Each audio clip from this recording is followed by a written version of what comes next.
Tubby and Coos fans. It's me, Candace, and I am really excited to be here for Bookstore Romance Day. I am hoping that y'all are partaking in all of the really cool events that are going on today across the country with different bookstores. We have 3 awesome events that we are doing. This is the first of them.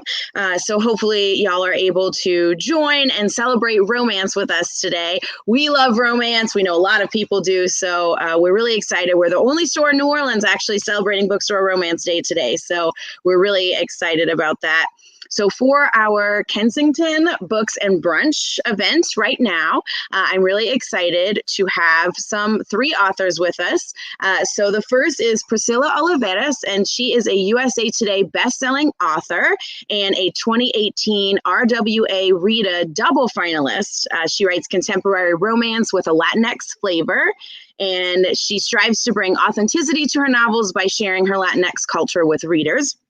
She and her work have been praised by the Washington Post, New York Times, Entertainment Weekly, Redbook, Publishers Weekly, and Booklist. Priscilla earned her MFA in writing popular fiction from Seton Hill University, and she currently serves as adjunct faculty in the program and teaches the online class Romance Writing for ED2Go.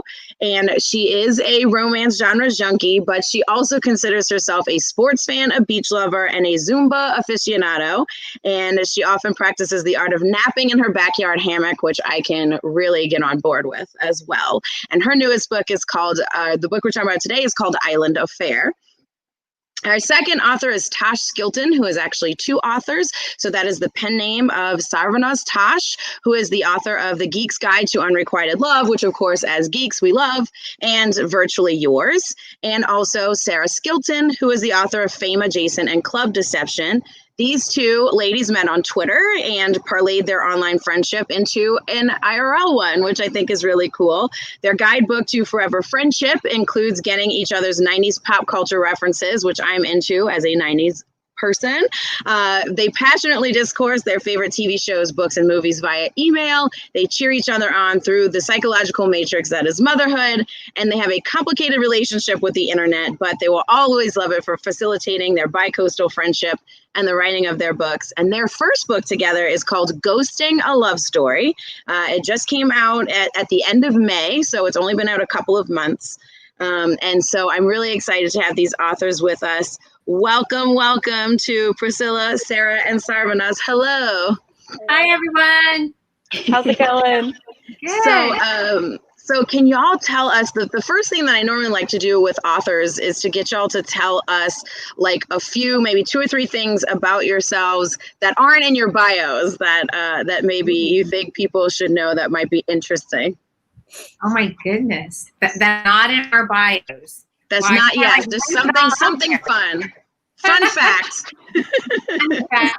I have a hard time turning down pizza for a meal. That's probably like my favorite meal.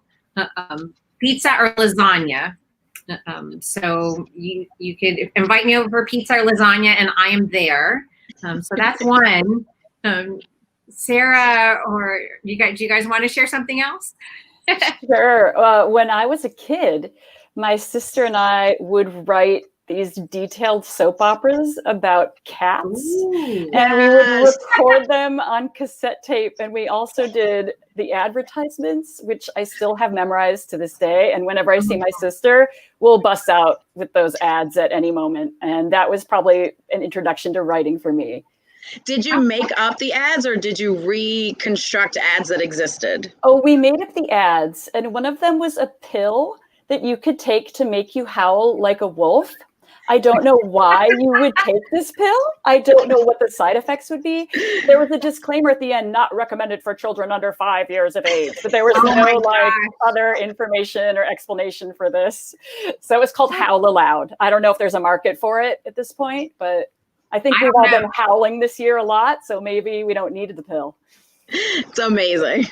That's funny. That reminds me, my sister and I used to play QVC at home, so we would just out like our kitten caboodles and like our fake jewels and spend like a couple of hours sitting at our dining room table pretending we were hosting our own QVC show and explaining like the merits of our like plastic necklaces.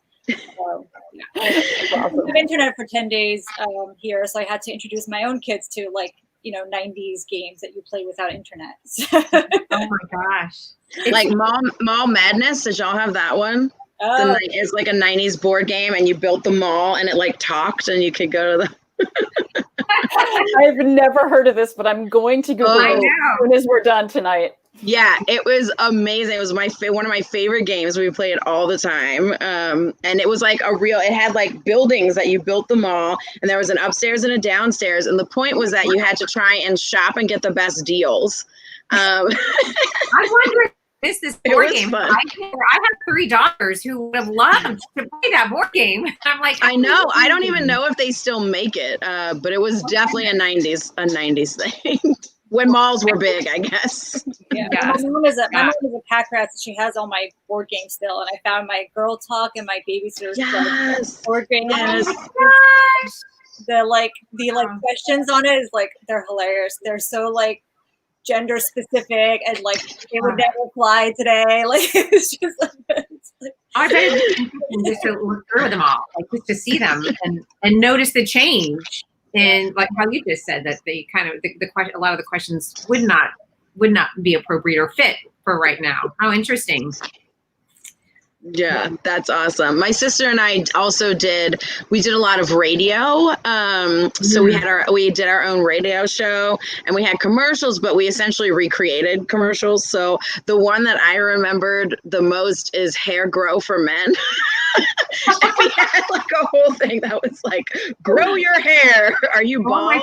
Oh my gosh. My sister and I used to spend summer in Puerto Rico with my mom's side of the family, and I have a cousin that lived in Canada that would come as well. And we used to record, like pretend that we were someone had like a talk show, and the other ones were guests on our talk show, and we would record on cassette tapes. It was so long ago, and I remember us trying to pretend like there was it was live audience, and trying to like do the crowd, and so we'd be like making some strange noise that now I'm like, what were we thinking?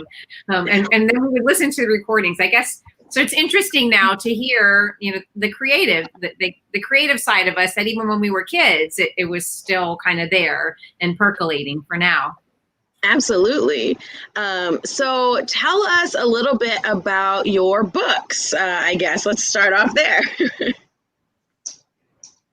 Sure. Do you want to? Yeah, you're holding up yours, Sarah. You guys want to go? Go ahead, Sarah.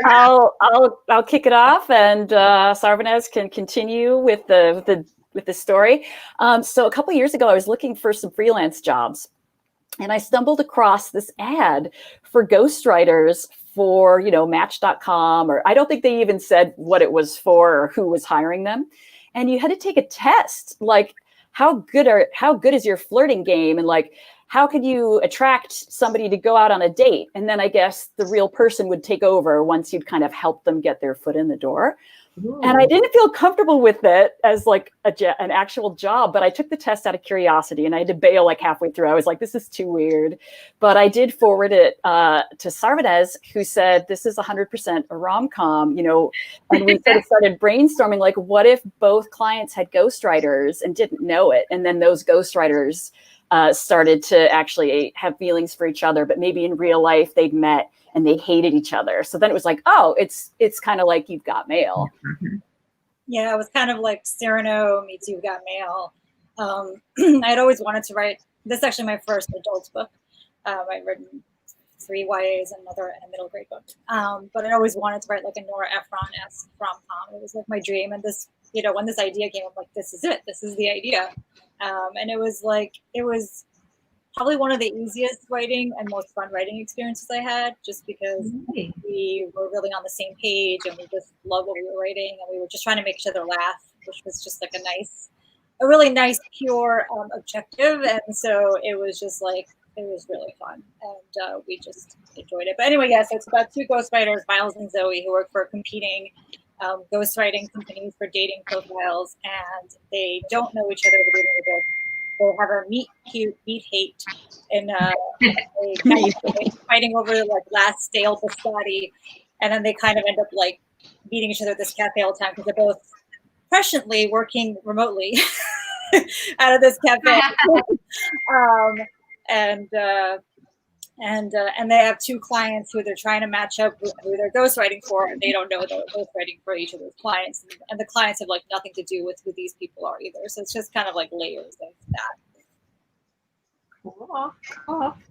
Well, mine is a beach read, kind of like a familia drama. I think when I pitched this series, it's I Fair.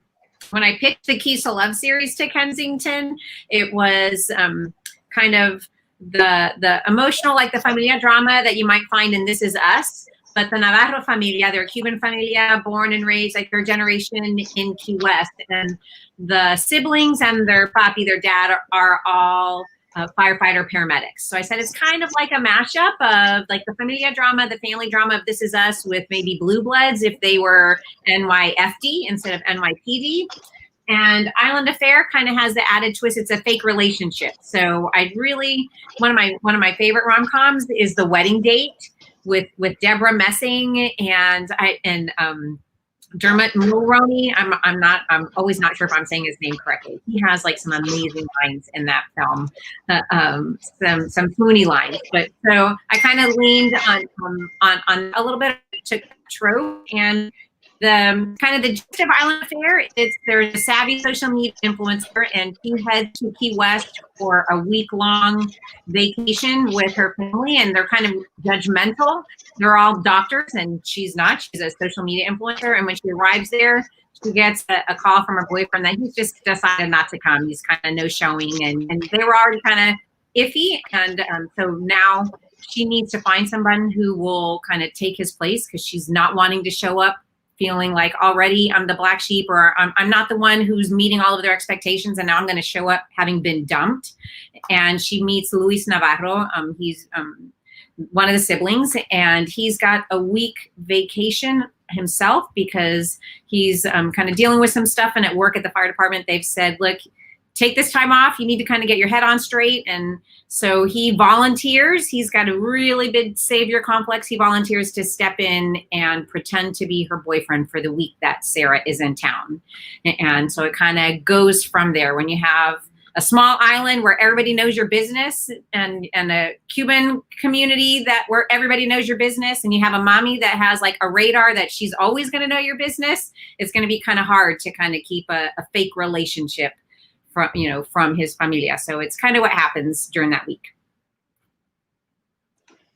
Awesome. And I know, so romance, of course, has a lot of expectations. Readers expect certain things to happen in any romance that kind of has beats. So I'm wondering how y'all sort of put your own spin on these expectations, and how do you handle these expectations from readers?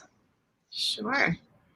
I think I talk about it. I teach an online romance writing class. So we talk about like reader expectations, the essential elements of a romance novel. And you can look at it two ways. There's some people that will say it's formulaic, right? I feel like those people don't delve enough into it, because I view it as the beauty and also the difficulty of being a romance writer is there are these beats, right? The meeting, the betrothal, the conflict, the attraction, all of these, but it's how you weave them. And I guess I try to think of it as like we're chemists in the lab, and we have the fun job of mixing up these elements in a unique way with unique characters, because Sarah and Sarvanis could have a firefighter paramedic who's born and raised in Key West, and I have a firefighter paramedic who's born in Key West, right? But they're going to be different people, so they're going to react different ways, and to even the same situation, or it's the different situations that our creativity brings to the page that makes it different. So yes, a reader knows that they're going to get that HEA, happily ever after, or that HFN, that happily for now at the end, because that's the hallmark of our genre, the genre of hope. But the idea is we want to keep them on their toes, wondering how is the character going to get out of this situation, or how is the author. And so it's our individuality, our different creativities, and the different ways that our unique characters will react in the situations that we put them in is what makes my story different from their story, different from another firefighter paramedic story set in Key West.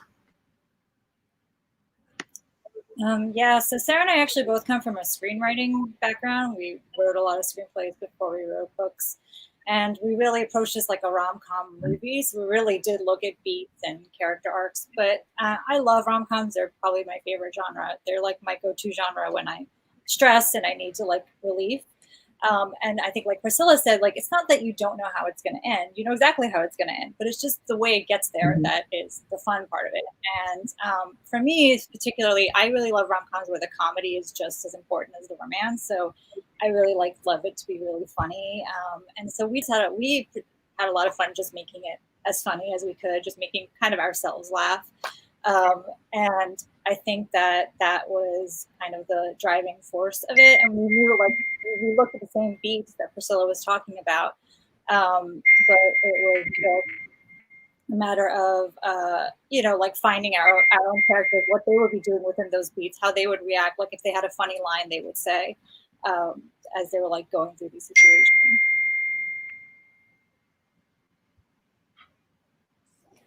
I also enjoy subverting expectations. So, as Priscilla mentioned, the pact with the reader is that there will eventually be that happily ever after. And we know that in a miscommunication or you've got mail type story, eventually they're going to find out the big secret. Now, in actual You've Got Mail, Tom Hanks's character knows long before Meg Ryan's character, which is a little shady. He's got this big secret. She's not aware that he knows that they've been talking online. And we decided for ours, when they find out the big secret, we know what readers expect to happen next, so we're not going to do that. So I thought that was kind of fun to play around with and maybe see where we could take it in a slightly different direction at that point to make our book, stand out and be different, and also to play on what readers expect so that then they're thrown off kilter, like, well, that didn't go how I thought it would, so what is going to happen? Just to add that little burst. Yeah, I think that's great. And to people who say, we're a genre bookstore. So a lot of what we do is, sci-fi, fantasy, romance, like we do these mysteries. And it's interesting how many people will say that things like mystery and romance are formulaic. And I always laugh because I say, well, fantasy is super formulaic as well. You have the hero's journey that is basically like every story, and it's just about how you put your own spin on it. So I think a lot of genre fiction is formulaic in that readers have certain expectations of beats and things that will happen in the story, but it's about you bringing your own flair to it and the journey of how to get there, like y'all are talking about. And I feel that way about almost any genre. So I always laugh at people when they say romance is formulaic. I'm like, well, every genre is. If you think about it, there's always expectations that sci-fi, fantasy, like any reader will have an expectation of how a story is going to go. And I think it's playing with those expectations, at least for me as a reader, when authors sort of play with those expectations, those are the books that I enjoy the most. There's also something to be said about the formula being very satisfying. Yeah. So, you're very satisfied as a reader when you follow that structure. You definitely want to play around with expectations, but it's also like there is a kind of the I don't know if that book like Wired for Story, like your brain chemistry, the way it's wired to absorb stories a certain way.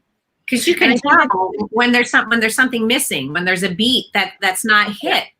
You can tell as a reader, and as a writer. So I feel like it's both comforting in that I know what I'm going to get, but it's also as a writer, it sets a skeleton, but then we flesh that skeleton out with the characters, the situations, the settings, all of those, everything else that we add to that skeleton that makes it ultimately my book a little bit different from your book, a little bit different from the next book, but yet equally satisfying in their own way. Yeah, I totally agree. And anyway. Yeah, hopefully that's how people feel. So let's talk a little bit. I'm interested in talking about chemistry and sex in your books. So with chemistry, what in your opinion makes good chemistry between lead characters, and how as a writer do you make that chemistry believable to readers? Banter is the sexiest. It's got to be, they're challenging each other. Maybe they're excited to have that conversation because the brain is the sexiest organ. And if you get the reader excited for each time they spark on page, whether it's their, the passion is there, whether it's anger, whether it's lust, whether it's, just yearning to become closer or find out this person's secrets. I feel like that's absolutely the most important part, is how do they click? What do they bring out in the other person that the other person wasn't expecting or hasn't had brought out in them in a long time? Do they like themselves more when they're with that person? Do they want to be that person the other person sees? I kind of think of rom-coms as like a fantasy, like a contemporary fantasy, because they're the way, like, you talk the way you want to talk. Your banter is perfect. Like, you say the wittiest things, like the best ways. And so that's so fun to write, because obviously nobody talks like that in real life. And like, nobody has that kind of chemistry in real life, like right off the bat, where everything you say is like so perfectly placed. So I totally agree. I think banter is definitely my favorite part of writing anything, but really for romance, for sure. I think it's also the little things that the characters can notice about the other, can do for the other. I oftentimes say it does, like a simple touch, it is romantic, is sensual, it can make your heart flutter. It doesn't have to be full blown a sex scene. I think one of the I go back to the Pride and Prejudice, the newer one with Keira Knightley and oh man, I shouldn't have said his name. Matthew McFadden. Yes. Yeah. When he is lifting her, that little scene when he's lifting her up into the carriage, and all they do is touch hands, right? But like they pause for a second, and as he walks away, the camera pans in, and you see like he flexes his hand. To me, that is chemistry, and they just barely touched, right? But you can see, so getting that on the page where is that they have a connection, whether it's verbally or like Sarah said, in their banter, or like their brains are connecting somehow. But it's also recognizing that, I'm sorry, I tried to on do not disturb. My friends are like texting. I feel like, can you hear a ding on my laptop? Yes. So I tried to go do not disturb. I think I'm gonna have to tell them, take me out of the conversation. So I think it's just on multiple levels, but even it doesn't even have to be something like highly sexual. It's just making that connection and showing that on the page, telling, right? Showing the reader how these two, even in the very beginning, start to like get each other, and are working their way to, even if they don't realize it, the reader starts to see that this is the one, this is the right one, for the other. Okay, so when you get to the sex, how do you craft a good sex scene? Because I know that we've probably all seen these disasters on the internet of like men writing sex scenes. I'm sure it's just the worst. Or like men writing women. It's like, this is bad. So how do you craft and build up to a really good one? So here's my confession. I am terrible at writing sex scenes. I don't write them because I'm not good. Sarah, on the other hand, is brilliant at writing them. So in my case, I got to be like, oh, great, this could happen in your chapter. So I just got to do the banter and the build-up part and then be like, go get at it. So I'm going to have Sarah answer this question. Teamwork, good teamwork. That's right. We complimented each other. And thank goodness she was there building up all the really good stuff so it would segue into the sex scene. I come from a fan fiction background as well. Probably, 20 years of fan fiction. And there's a lot of sex in fan fiction because that's the one thing they can't actually show. And so we're just like, let's type it up. And so for me, it's a lot of fun. Once you've already established the characters and you care about them and you know that this is right for them or whatever. And it doesn't always have to be the most graphic.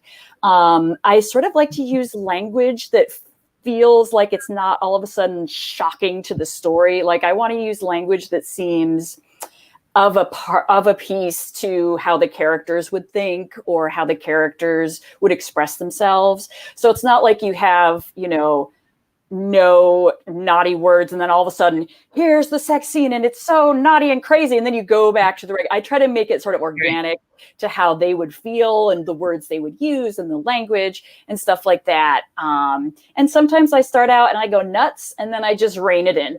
I say, okay, you got that out of your system, now let's make it like palatable and let's make it like hopefully sexy for the reader.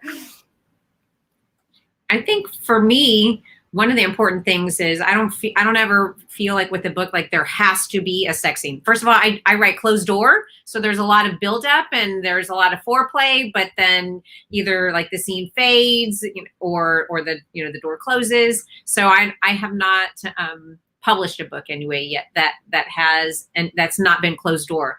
But I will say even in my debut novel, there was not even a closed door scene. And I didn't realize that, I think, until it published and it was out and someone was asking me on a panel. And I think just because in that story, there was not an appropriate time. Like there were other things going on and they were coming together in other ways. And so it wasn't appropriate. So for me, I feel like I just go with what is right for the characters and the story and where they are. And I let the characters kind of guide me to that moment. And I really always just try to focus on the emotions. Predominantly everybody knows like what, slot A goes into B and all that kind of stuff, right? So I don't feel like I need to turn it, I don't want to turn it into a biology lesson. I mostly just focus on the emotions that the characters are feeling. And with every sex scene or, foreplay scene, whatever you want to call it, there has to be some kind of ramifications at the end, in your book. That's what's important. Either it brings them together or they have oh man, afterwards, I should not have done that, right? But that scene, if I could take that scene out of my book and the book still flows nicely, there's no change, then I didn't need to have it there. So for me, when it comes to writing the sex scenes or a build up to what will be, it's mostly just about what's right for those two people and where they are. And then really trying to just, as an author, get out of their way. Because hopefully if I'm doing my job right, I'm like in that point of view character, I'm in that character's point of view, and I'm just letting them kind of guide me to get on the page what needs to be on the page. Something I like about romance books, which are so dominated by women, is that if you do decide to have a slightly more graphic sex scene, it usually focuses on the woman's pleasure. And I think that's so important for women to have this entire genre that's like, this is for you. This is, this is going to hit all the, emotional beats. If it's a rom-com, it'll hit the humor beats, and we'll throw in a little spicy scene too, just for fun and just to sort of provide that, I don't know, it's something that I really enjoy when I'm reading a romance. It's, the build up, and then maybe there's a little sex scene. And I just feel like, yeah, this was written for women by women to celebrate women's sexuality to a degree. And I just think that's so cool that romance books do that and celebrate that. Yeah, I agree. And that actually brings me to a question that I wanted to ask, or I wanted to see your thoughts on this, because I have an opinion about romance. A lot of people want to dismiss it as like trashy, and people get shamed for reading it because it's for women, I think.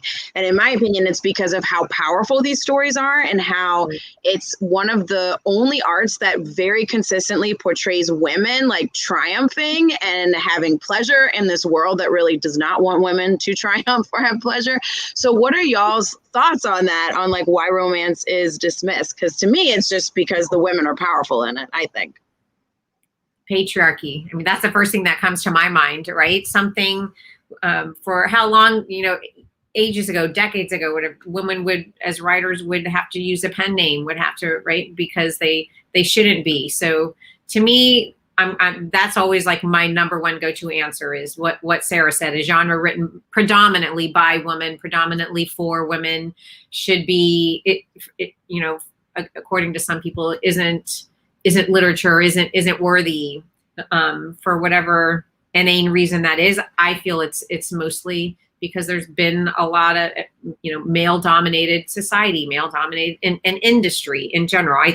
I'm hopeful that it's changing, and it's no longer, I've never felt the need to hide the cover of my book when I was reading it on the airplane, right? But there are some people that have, unfortunately. And I think the more we talk about romance, the more, we're women's rights and all of that, is at the forefront, then hopefully that will change. But I think we're just going to have to keep on in one way pushing, and in another way just accepting that someone wants to think that way. They're welcome to their thoughts. I know differently. Sarah actually has a line in Ghosting, which I was always like one of my favorites, because when they first meet, he's like on his laptop and she makes this like snide comment. She's like, oh, he's probably writing some like novel that he's going to get celebrated for because he's a guy, but it's like really a romance novel, but it's going to be like a literary bestseller. And like, it's just so perfect because it's so true, because I feel like you could take this story and have a guy write it and it'd be like a literary masterpiece, even though the actual themes and a family or like love are the same. So absolutely, it is the trials and tribulations of being a woman in this world, which is, it's getting better, but we have a long way to go, as I think the election showed us. Yeah. And it's just I think those are really valid points about why romance is not taken as seriously. Anytime there's something that women like, it's dismissed by the broader culture as unserious. And despite the fact that romance books are like $1 billion industry, and, it's really about two people helping each other become better and like enjoying life. And it's like, what's wrong with that? It's such a like, I don't know, to dismiss it, I feel, is just so short-sighted and just, yeah, I'll never understand it. But I think it really just comes down to a fact that, well, women like it, so therefore it must not be important. But yeah, if a man writes a domestic novel from a women's point of view, oh, the accolades. Yeah. If the same topic is written by women, it's just women's fiction. No one else could possibly relate to it. Right. Yeah. Mm-hmm. Yeah. Yeah. And it's funny to me how a lot of these same things pop up in like any genre, because sci-fi fantasy also gets completely dismissed as like, oh, that's for kids, or that's just for certain kinds of people or whatever. It's not real literature. It's just, anything that's considered escapist. And I think that goes for most genre fiction that it is. I mean, of course, romance for sure gets dismissed much more than some of these other genres. But I just think it's interesting how it pops up in anything that's not real world literature, fancy literature, that is like just totally just like, oh no, that's just escapist trash. And it's like, well, what's wrong with a book being escapist? Like, especially right now, like that's what I want to read. I want to read these romance books about fun relationships that are like have happy endings. Like, who doesn't need that right now, right? I don't see why, like, who wouldn't want to read a book about a woman learning to, know more about herself and learning how to, like the character arc of both of them is life sucks. There's a lot of stuff that's thrown at you in life, but if you have the right people around you, if you have, a solid partner, that you're supporting each other in a healthy relationship, well, then you can get through the crap that happens.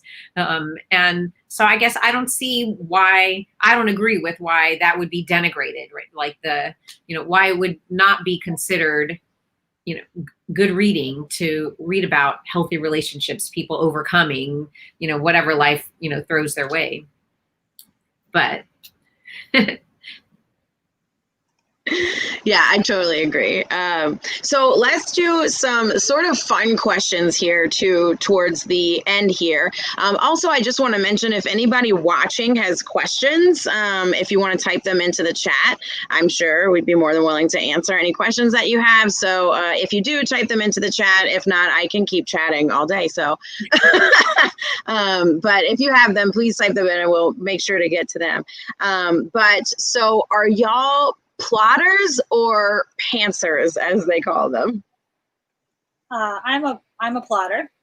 I think from the screenwriting background, I learned to write full length things by outlining them, and I continue to do that. I don't like outlining; it's not an enjoyable part of the process for me. But I found that I hate first drafts even more, and I am much better at getting through writing the first draft if I at least have a vague idea of what's supposed to happen in the scene and why it's happening. So because when I'm outlining, I can just look at the big picture and be like, why are these characters doing these things, and like what's the point of it. That being said, for my last few books, I've discovered that I will sit and type about somewhere between 20 to 50 pages of the beginning of whatever the character is and what they're doing, and like let that character kind of breathe and figure out who he or she or they are, and then go outline the actual like plot of the book. Yeah, I like to be in my head at least a couple chapters ahead of where I'm writing so that I can lean toward that and make sure that it's moving toward certain beats. Also, it keeps a bit of the panic at bay, not all of it, of course, but when I'm sitting down, if I have another document open next to the draft where I do have a sense of where it's going, then I feel less freaked out every morning when I get up to sit in front of the computer. It just helps my state of mind to be aware of where it's heading. I'm more a plotter too. I think for me, one of the two worst times of writing a book are usually starting a book and ending a book. And ending the book is because it's taken me so long to start it that now I'm like pushing up to my deadline, and I feel like by the end of the book I've got it, and it's this movie inside here, my head. I just got to get it on the page, but that deadline is coming. At the beginning, it's harder for me to start because that imposter syndrome. Doesn't matter like how many books I've written or the number of books that I have published. And my mother made a collage and framed a collage of my first 5 books that I could have on my desk as for inspiration, which was really sweet. But what helps me to silence that imposter syndrome of, do I know what the heck I'm doing, is if I plot. So I will really I'll do character sketches and interview with my characters. And sometimes I'll diary as my heroine, like in the past and right before the book opens, trying to crawl inside their head. But I do try to plot out the main points that are gonna happen in the book. I use like 3x5 note cards. And so I'll write each scene out with whose point of view, what's the goal, what's the conflict, what's the disaster that probably is gonna happen, and I'll go pretty much to the end, or sometimes I'll get like 3/4 of the book, and I usually know like where that last scene, what it's gonna be or where they're gonna be. So I might have a gap, and I'll have those note cards written out just like as a security to tell myself, like, or to assure myself, yes, see, you know where you're going. You're not going to be writing in circles. And as I start writing, there are times where there's a scene that I think that I thought was going to be a good scene, but as I've gotten to know the characters, or as they start speaking to me more, they want to do something different, or a different idea comes up. And so I toss that note card and I just write another note card.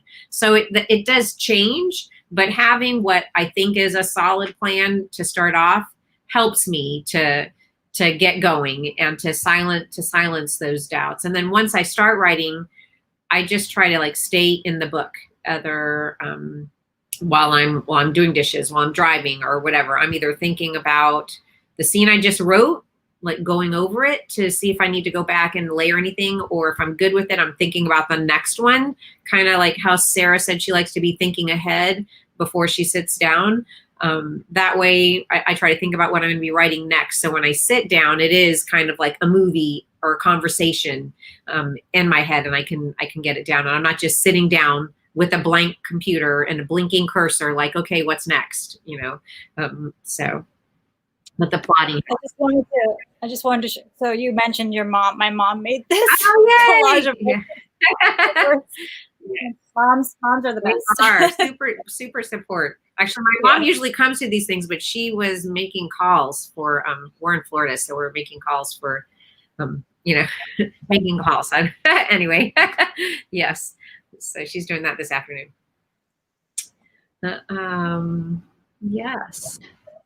So tell us a little bit about y'all's writing processes. I'm curious as to this because especially on how Sarvanaz and Sarah work together. I'm really interested in how y'all collaborated on a book, and then Priscilla on your process as well, and also on your like daily sort of writer rituals, and what you do to get yourself down and write.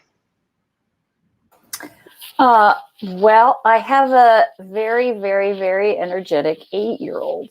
And if I want to get any writing done, I need to get up before he does. He gets up between 6 and 7. So that means I have to get up at about 4:45 if I really want to get any writing done. So that no matter what happens during the day, especially this year, all the stresses, doing homeschool, my husband's out of work, we're at home all day with each other, I have to write before the world wakes up.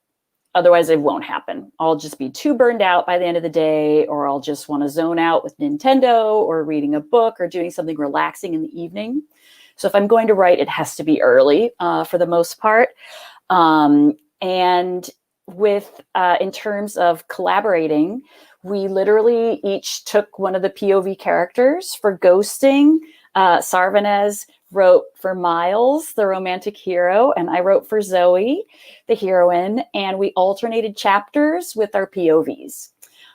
So that made it really fun because I could go to bed one night and I'd written my chapter, and the next morning there would be a brand new chapter waiting for me that I didn't have to write, that I got to just read and enjoy, and then I got to continue it on. So it was like a tag team. And in the first draft in particular, we were just cheerleaders. You know, we weren't going to edit or give too many suggestions because we knew we were both sort of feeling our way through it.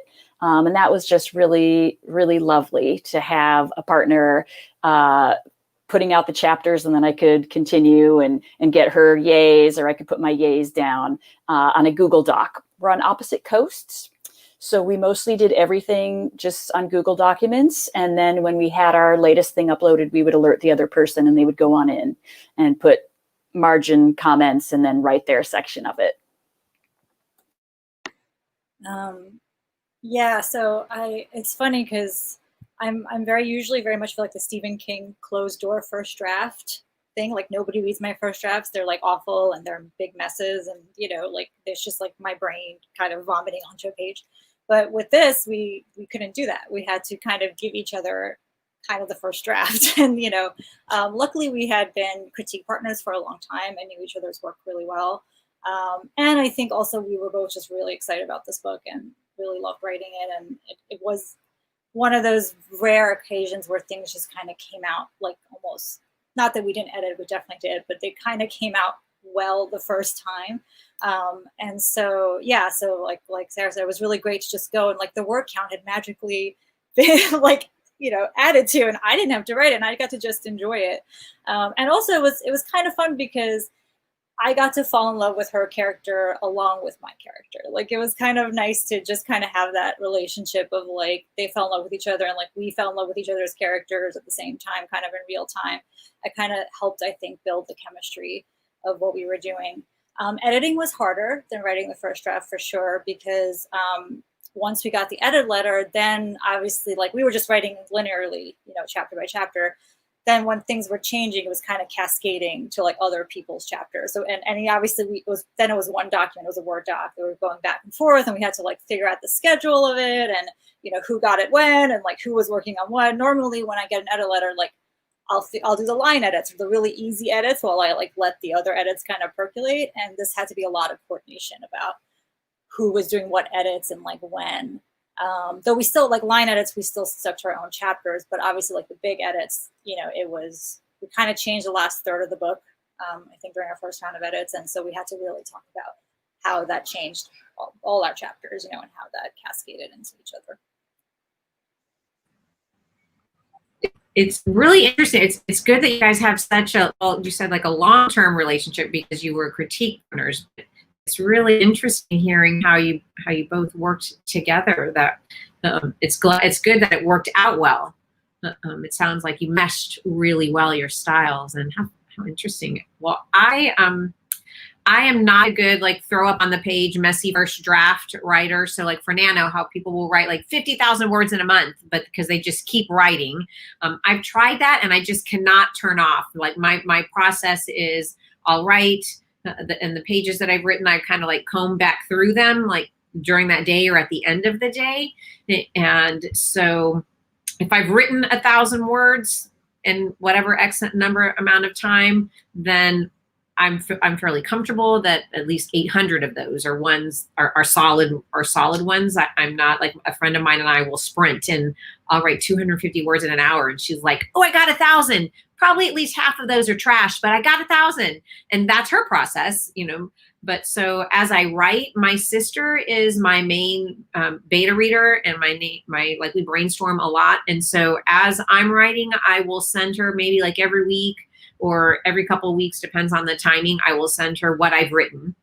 And then she reads it, line edits it with track changes. If she has a larger question, she'll give me a call. And then in a couple of days, she gets it back to me. And then I stop and I'll go back over those pages and look at her thoughts and kind of then think about it myself as well and revise. So usually by the time I get to the end, I've also revised some and another person has read over it.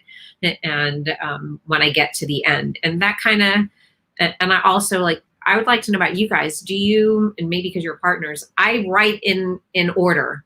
You know, I have friends that can know the scene that's going to happen later because it's come to them, and then they can go back here and they'll write just different scenes and they're able to connect them. And I've not been able to do that yet, or have not. Like with my process, I feel like by this, you know, like 3/4 of the way through the book, the character will have changed. And if I try to write that scene while I'm still over here, like in the first half, I won't really know or I won't how that character has changed. So I usually don't do that. Even if I have an idea, I'll like just write the scene idea but still keep writing in order.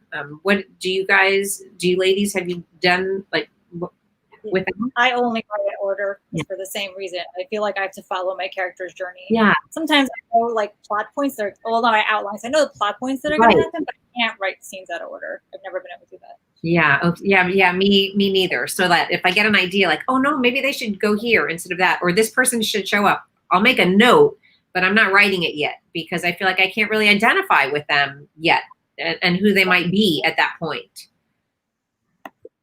Yeah, it's not efficient, my way of learning who the character is, but the best way to learn about the character is to write the whole first draft for me. And now I know them, and now I go back and make sure they're who they are supposed to be, kind of thing.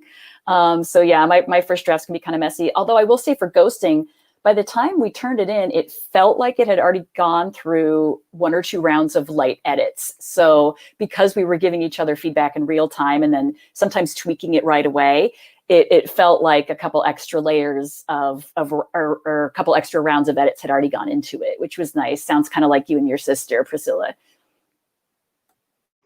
Yeah. Well, we are pretty much out of time. I've been having such a good time with this conversation, though. So tell us, just to sort of end, tell us what y'all are reading. Do you have any recommendations for us?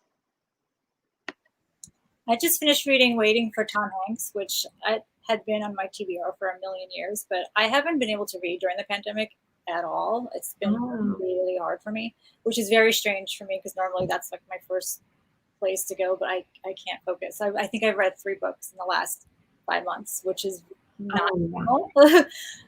But Waiting for Tom Hanks I actually read in like a day, and I felt like normal again, just reading like that and like really just being interested in what happened, and it was awesome. I mean, Carrie Winfrey also really loves Nora Ephron, and I felt like a kindred spirit as I was reading it. And I really enjoyed it and was able to be like finally transported away into a story again. And that felt a little bit more like myself. I read the sequel of Waiting for Tom Hanks called Not Like the Movies, which was just as delightful as the first one. It's a companion book, so it has some of the same characters. I also read Something to Talk About, which was great. A female romance, very slow burn, set in Hollywood. I loved it. I read that, I think, in about a day. And I also really liked Party of Two, by Jasmine Guillory. This is, I think, her fourth or fifth book. I've read all of her books. They're always just comforting. Like, you just sink right into it. You get to know the characters. They're always just very sort of like, I don't want to say like gentle. Sounds like they're not deep, and they certainly are deep, and the characters are very interesting and well-rounded, but they're just so comforting. So I really enjoy her stuff. And then, because I don't know, it's 2020, I read this earlier this summer. So a little change of heart just to add to my, but books have been a really good escape this year. It was really tricky in the spring for me to read when things were just starting to get shut down. I couldn't focus. I couldn't concentrate. And then just the last couple of months, I've been reading a lot more just to have that escape. Mm-hmm. That was great that you thought to grab your books. My books are on a bookshelf that inside, my desk is out in the lanai. So, but I have read, and it just released, Alexis Daria's You Had Me at Hola, which is a beautiful cover. So I wish I had it right here to show you. The cover is beautiful, but the story inside, it's like a romance within a romance, because the two love interests, one is a telenovela actor who's trying to kind of break into Hollywood, and the other one is a soap opera star, and they're cast for a new show that's going to be on like streaming, like Netflix, but not, so like a streaming online. So you get scenes of them as their characters in the show, Carmen and Charge, kind of falling in love with each other, but also then the characters like who are the hero and hero of the book. So it's kind of like a romance within a romance. And so that was You Had It, Hola, and by Alexis Daria. And then also earlier in the summer, Sonali Dave's Recipe for Persuasion. That's in her Jane Austen retelling series. And the first one, Pride, Prejudice, and Other Flavors, was equally as good. So whether you're a Jane Austen fan or not, Sonali's books they're emotional, they're family stories, but also rich romance, just rich description. So any of Sonali's books, I would recommend. Her latest is that one, A Recipe for Persuasion, and she's working on book 3. I know you also had Farah. Rashawn was on here. The Boyfriend Project is phenomenal. So that's definitely one that I've been recommending all summer. And I've read all those. And then I listened to Elizabeth Henry's Beach Read, which it's not a beach book in the sense that they're at the beach, they're at the lake, but it's Lake Michigan, so it seems like a beach. And you were talking about banter earlier, Sarah. I really felt that Emily's does banter so well in that book. And so it's lighthearted. At the same time, she really hits on some deep emotional issues that both characters go through. And I don't know who the narrator is, but the audio narrator is really good. Like, so that person does a great job with Emily's book. But that's also another book I would really recommend is Emily Henry Beach Read. Awesome. Thank y'all. We did have Farah on. She's a local author for us, which is great. And The Boyfriend Project is really great. That's the one that I was going to say, if folks haven't read, please read it, because it also has a really good like friendship between women in it, along with the romance, which is really cool. And it's the first one in a series, so you'll get to meet all the girls, and then you'll be ready for the next one that's coming out next year. That's true. So thank all of you for coming today and talking with me about romance. This has been really awesome. I'm going to show your books. I have your covers here. Yes, here we go. So these are the books that we've been talking about. We have Ghosting, A Love Story by Tash Skilton, and Island Affair by Priscilla Oliveras. Please buy them. They're in our book fair online. So you can get there by a couple of ways. You can go to chubbyandcoos.com/bookstore romance day. That actually has the schedule of everything that's going on today. We're doing a giveaway of some signed books and some tote bags and stuff like that. And then you can also visit our virtual book fair and buy all the books that we're talking about today. So you can check that out. You can also go directly to our bookshop site, which is bookshop.org/shop/Chubby and Coos. And the first list at the top is our Bookstore Romance Day list, where you can buy all of the books that we're talking about today. So, of course, please purchase books. That is mostly why we're all here. I mean, I like talking to authors, but also I like it when people buy books. So please do that. And thank all of you for being here. This has been so wonderful. Thank you. Thank you for having us. Yes. Thank you so much for the invitation. You're welcome. And y'all have a good day. And thanks to everyone for watching. And hopefully y'all keep watching throughout the day. There will be some really great stuff going on. Our next panel here that Chubby and Coos is doing is at 2 p.m. Central. And that'll be with some Bold Strokes Books authors. We're going to talk about queer romance. And so that should be really fun. So tune in here at 2 p.m. Central for that. So thank y'all again. Thanks everyone for watching. And y'all have